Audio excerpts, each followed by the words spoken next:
ये पत्थर तुम्हारे पास कहां से आया? तुम्हें इससे क्या मतलब? क्योंकि ये किसी बड़े धनवान या किसी चोर के पास ही हो सकता है। ये मुझे मेरे आचार्य ने दिया है। तुम इसका मूल्य बताओ। ब्राह्मण देवता, मैं तो एक मामूली जौहरी हूं। शायद बड़े बड़े जौहरी भी इसका सही मूल्य नहीं आंक पाएंगे। जितना मैंने अपने बाप दादाओं से सीखा है, उसके आधार पर कह सकता हूं कि यह एक दुर्लभ रत्न है। जरूर किसी सम्राट ने गुरु दक्षिणा में तुम्हारे आचार्य को यह रत्न दिया होगा। इस गांव में तो क्या, राजधानी में भी मुश्किल से कोई इसका मूल्य दे पाएगा या खरीद पाएगा। जौहरी इसे बहुमूल्य बता रहा था, और दूसरों के लिए ये पत्थर। आपने जानते हुए कि ये मूल्यवान है, मुझे इसे दूसरों के पास बेचने के लिए क्यों भेजा आचार्य? ताकि तुम ओम का मूल्य जान सको। जैसे इस पत्थर का मूल्य हर कोई नहीं जान सका, यानी इसका मूल्य गुप्त है, हर कोई उसे नहीं आंक सकता। केवल पारखी आंखें ही पहचान सकी कि यह पत्थर नहीं, रत्न है। उसी तरह ओम भी एक रत्न है जिसका मूल्य गुप्त है। जो नित्य ओम जप रहे होते हैं, वे भी इसका मूल्य, इसका रहस्य नहीं जान पाते।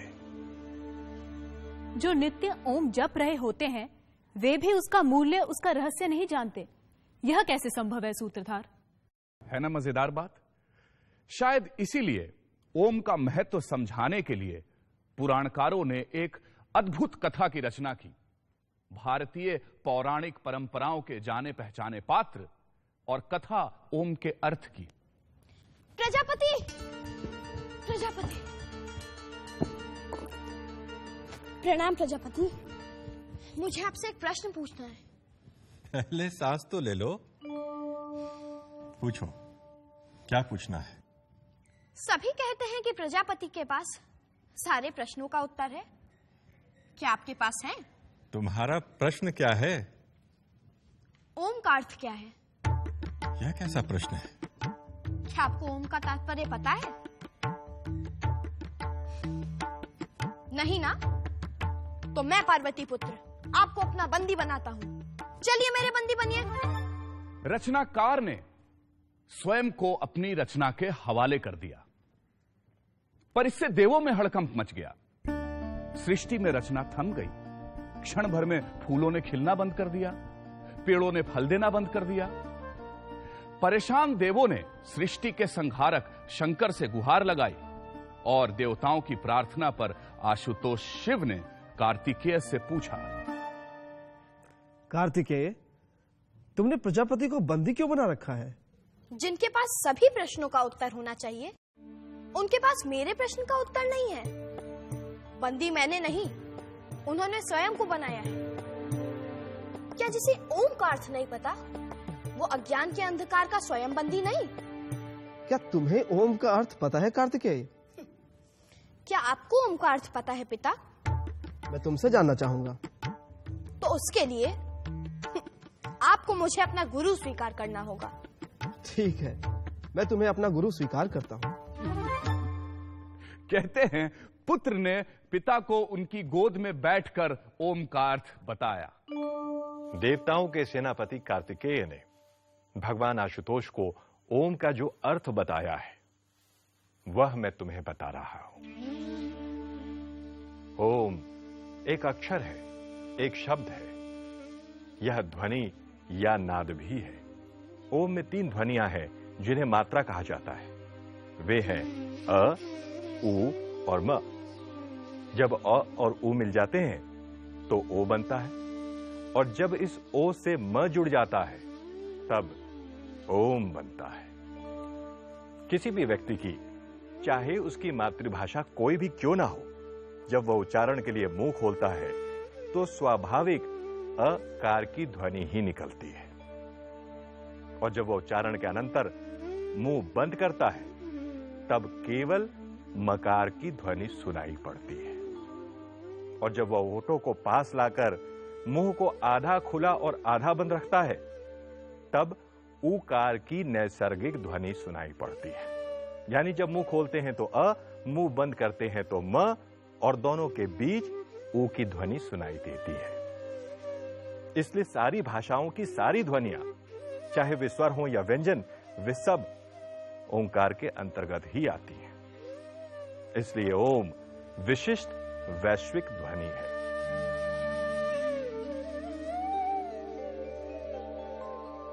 ओम ईश्वर का प्रतीक भी है।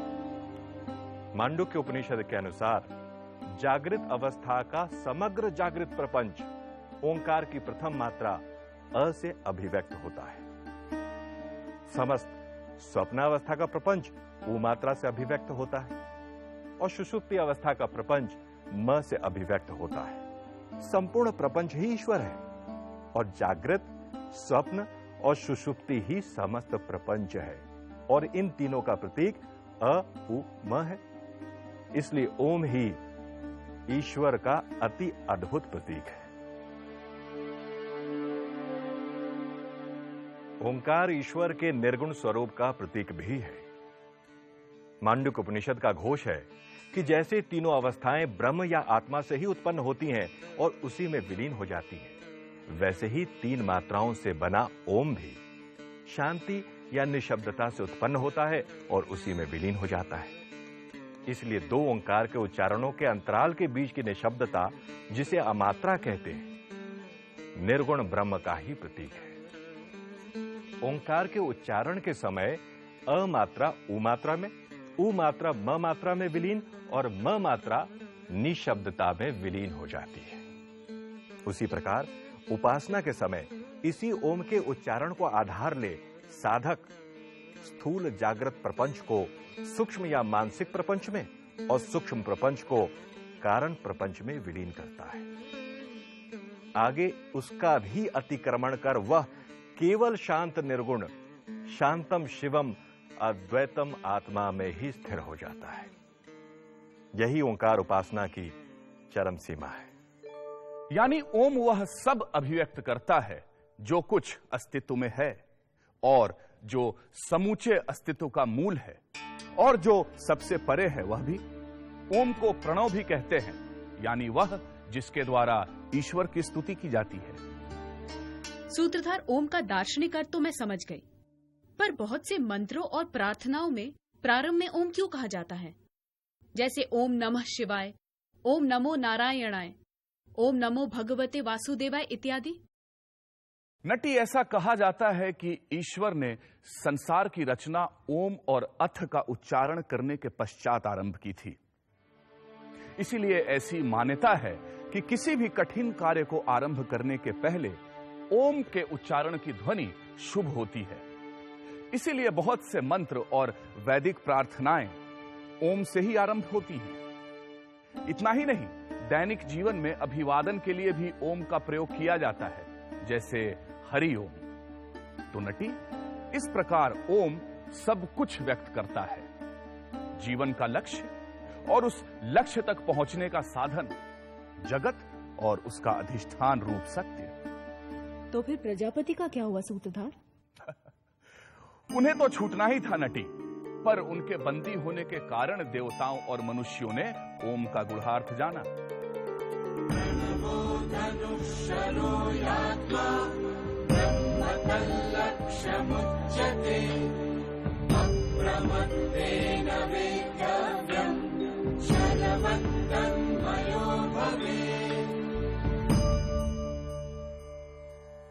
ओमकार धनुष है, जीवात्मा बाण है और अक्षर ब्रह्म उसका लक्ष्य कहा गया है। बड़ी सावधानी से उस लक्ष्य का वेध करना चाहिए और लक्ष्य वेध के बाद बाण के समान लक्ष्य के साथ एक हो जाना चाहिए। यस्य प्रसादात् भवमङ्गलार्था प्रसूतगङ्गोपनिषत् विशुद्धा समर्पयामो गुरुचिन्मयाय भूयात् प्रसन्नः स शिवस्वरूपः भूयात् प्रसन्नः स शिवस्वरूपः भूयात् प्रसन्नः स शिवस्वरूपः